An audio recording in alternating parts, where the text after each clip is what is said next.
Welcome to Libyth. I'm glad you're here. This week we are in Heian, Japan, with the Tosa Diary, written by Tsurayuki. Tsurayuki begins by announcing a small transgression, and it becomes the way into everything. A diary, he says, is usually written in the masculine idiom, so he will try writing it in the feminine. That single move reframes the book not as a record, but as an experiment in voice, a deliberate test of whether the mask can tell more than the face, and it turns the act of writing into performance. From that decision flows a politics of style. By choosing Kana, the script associated with women and private speech, he privileges a mode of interiority that Chinese characters, the instrument of official discourse, could not easily carry. The choice itself performs femininity as a device, and in doing so it reveals that perspective is constructed. The book does not stumble upon feeling. It designs feeling as method, and that design already alters what can be known. The political weight of that choice is easy to underestimate if you read it only as an aesthetic preference. It was not. In Heian, Japan, the binary between Chinese and Kana was not a binary between two scripts of equivalent prestige with different applications. It was a binary that mapped directly onto the binaries of gender, rank, and public versus private authority. Chinese was the script of the state, of official documents, of the legal and administrative apparatus of the Ritsurio system, of the formal educational culture that produced the court officials who ran the country. Kana was the script of women's correspondence, of the private emotional register, of the sphere that the official world acknowledged and then dismissed. To write a diary in Kana was not merely to choose a more intimate tone. It was to claim the dismissed sphere as the sphere of truth, to argue that the official language's authority was purchased at the cost of the real. And that argument, made in 935 CE, is an argument that the text continues to make every time it omits a Chinese verse in favor of a Japanese poem, every time it records an oarsman's rough song alongside a governor's formal verse, every time it lets a child's unschooled line stand as the most moving thing on the page. Because the narrator writes in what the court treats as a minor script, the account acquires a strange authority that runs counter to official authority. The diary watches ritual from the margins and records what state documents leave out. The way people drink too much on the shore, how the high and the low mingle in foolishness, how a poem offered in Chinese is noticed, and then quietly set aside while a Japanese poem takes up the feeling of the moment. The diarist refuses to transcribe the Chinese verse, and that refusal is itself an assertion. By refusing the language of the state, by refusing the official poem, the voice claims a different kind of truth, not the truth of protocol, but the truth of attention. That claim is dangerous and freeing at once, because to speak in Kana is to be dismissed by the court, and yet that dismissal allows the diarist to look with a steadiness the official voice could not risk. Marginality here is not weakness. It is the condition of certain kinds of visibility. Power in the book takes shape as exchange. Gifts, poems, and performances sit at the heart of what moves people. The governor departs under customary ceremonies, receives the documents that mark transfer of office, and yet what people remember are the gifts. A horse given properly by a man not necessarily of the governor's household, the Uma no Hanamuk offered despite travel by sea, and the poems they trade on the garden steps while drunk. Rank and ritual show themselves in public gestures, but the diary lingers where the gestures fray. At the shore where attendants and guests held hands doing something cheerful under the influence of drink, where the outgoing and incoming masters seemed to imitate each other, and where a poem sung before leaving, going back and forth. The one who should resemble me is none other than you, turns, parting into a claim. These exchanges reveal hierarchy, yet the diarist's attention softens hierarchy into human desire. And by softening it, we see power not only as command, but as a field of small obligations, favors, and performative tenderness that poetry both organizes and unsettles. That tenderness complicates moral clarity because affection and obligation interlock. The book gives us a continuous thread of partings and gifts couched as courtesy, and those courteous acts conceal other debts. A servant praised for sincerity, a neighbor who brings steak and pheasants, the son of a former governor who presents good things and fills the boat with food. Gifts become instruments of reputation. They also become measures of feeling. The diarist insists she is not praising someone merely because they gave something, and yet she cannot help but read generosity as evidence of a heart. The moral ambiguity arrives here, as affection complicates status. A sincere gift may be a spontaneous kindness or a strategic investment. The narrator watches both possibilities and refuses to resolve them, because the human scene interests her more than the moral verdict. This suspension of judgment is itself a feature of the feminine voice. The officially unauthorized narrator does not have to render judgment. She can simply observe and record, and the observation is more revealing than any verdict would be. Emotion in the diary is not unidimensional longing. It is knotty, public and private layered. The death of a girl born in Kyoto, announced simply amid the bustle of departure, shows how grief pierces ceremonial life. People could not say anything while preparing to leave, and the diarist returns to the capital with the child's death pressing at her chest. The mother forgets and then asks where she is because absence reorients ordinary gestures, and the diarist records poems composed by people who cannot bear to speak plainly. Thinking she is still here, I forget that and keep asking, where is she? That repetition of forgetting and remembering is not a private collapse, but a public rhythm. Others compose lines about tears and sleeves soaked on the bank, and the diarist keeps those lines as part of the travel log.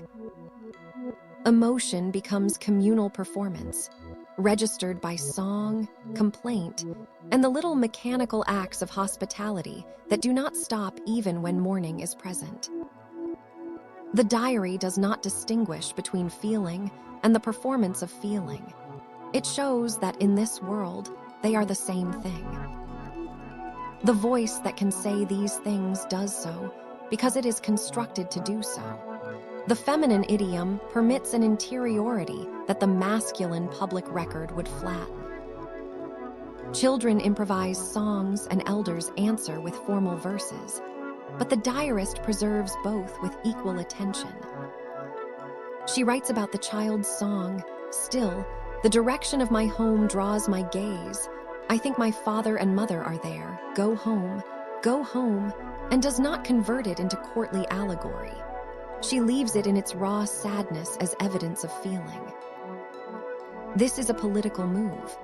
By letting small, unadorned utterances stand beside elaborate waka and Chinese poems, the book dismantles the hierarchy of expression.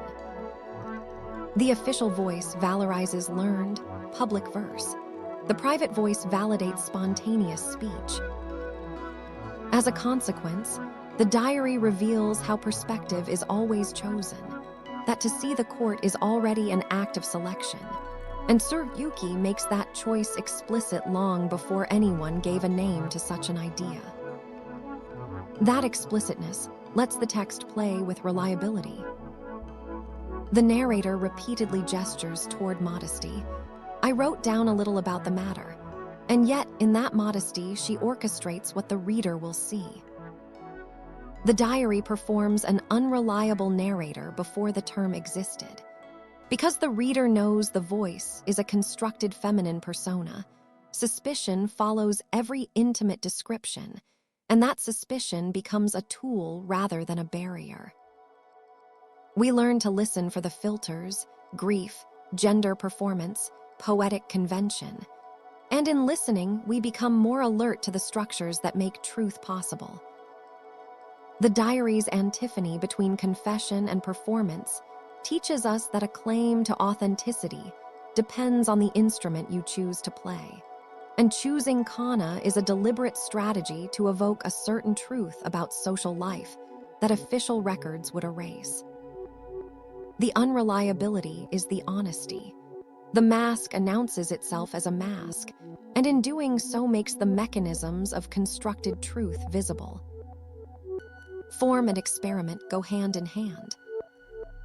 The Tosa Diary mixes prose and poetry, transporting short, documentary-style entries into something like a monogatari, the long narrative form that will flourish in later centuries.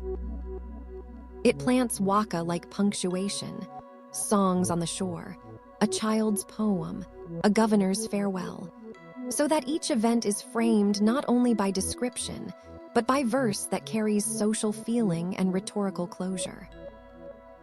That hybrid structure generates its own uncertainties. A diary, by convention, claims fidelity to the moment, yet by interleaving composed poems, the text manufactures moments of intensity. Time itself behaves strangely. Some days are telescoped into a single sentence of travel. Others expand into long, weather-drenched sequences where hours are measured by cold or wind or the length of an oarsman's song.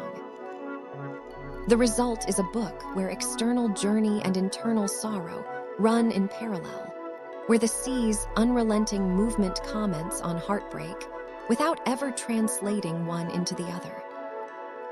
The form refuses to resolve the two registers into a single lesson. It holds them in tension, and the tension is the teaching. Those ways of handling time expose impermanence without naming it as doctrine. The diary keeps returning to images that insist on passing.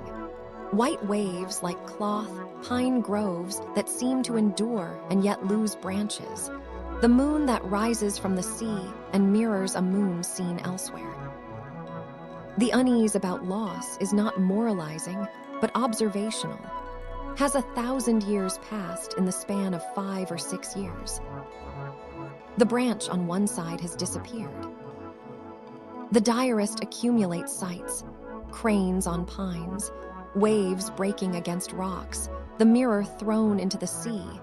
And through these repetitions, the reader feels impermanence as pattern rather than as a lesson. The book refuses tidy consolation because it is structured around the continual removal of what mattered: places, people, and the very language used to record them. Impermanence is not a theme the text announces. It is the rhythm the text embodies. The aesthetic sense of the narrator sharpens moral fog instead of clearing it. She judges poems in the boat with an unsparing eye, noting that one was not outstanding while another made people laugh, because it had too many characters no one could stop repeating. She delights in a child's spontaneous verse, but notes how easily such things can be misread as the product of rank. The diarist's taste operates as a kind of ethical filter. What is poetically good often aligns with emotional truth, and yet that alignment is not guaranteed. When the helmsman composes a poem about the pole piercing the moon, and then demands the offering that will placate the god of the sea, the line between sincere devotion and performative piety blurs. In that blur, aesthetics do the work of moral judgment. A good poem can ease a troubled heart, but a good poem can also mask selfishness, as when a ship's lord asks for a song to ease his own pain. The narrator sees all of this, records it, and declines to adjudicate. Moral ambiguity most acutely appears in acts that mix survival, superstition, and self-presentation. The episode where a sacred cloth is offered, scatters, and is used to direct the boat's course, then fails to still the wind, shows devotion as bargaining. The cast-off mirror is louder in its ambivalence.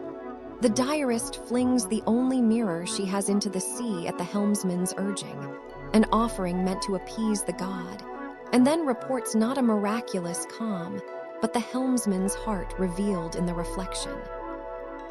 The mirror functions as a double, a thing of value thrown away to secure passage, and an instrument that reveals the human actor standing behind the sacrificial display.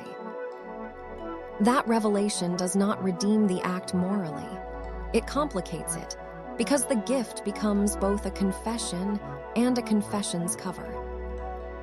The diarist records the scene without pronouncing verdict, which is the book's moral posture. It will show you how people navigate danger and loss, and leave you with the image rather than the judgment.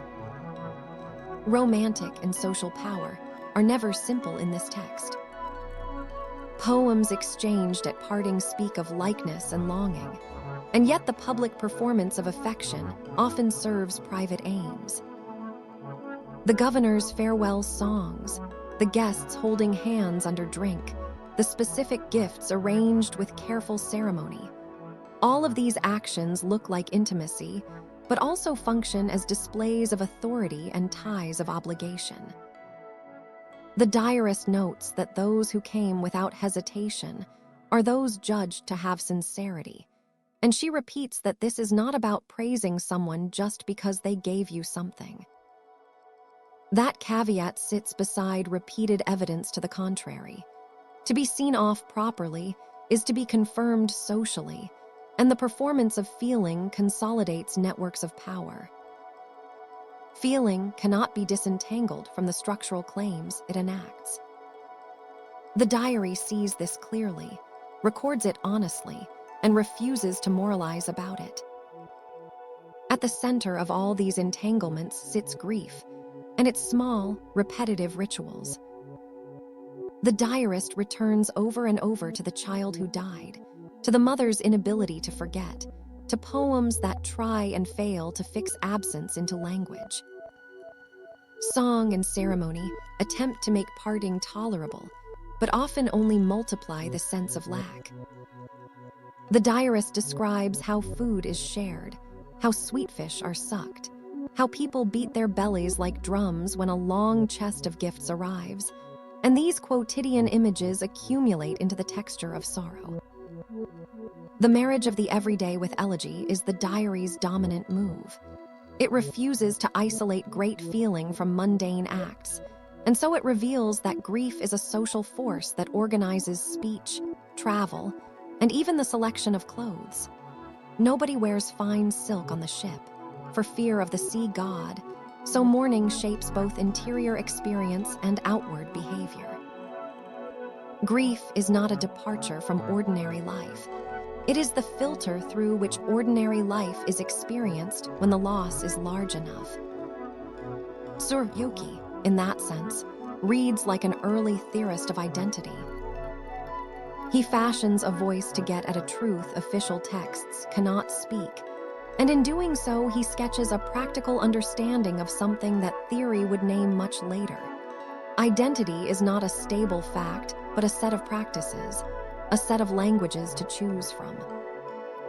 The feminine idiom allows irony, small cruelty, and tenderness in measures the masculine public record could not afford. The diarist can withhold a Chinese poem, remark on someone's sincerity, evaluate a child's verse, and perform grief in language that mixes the colloquial and the crafted.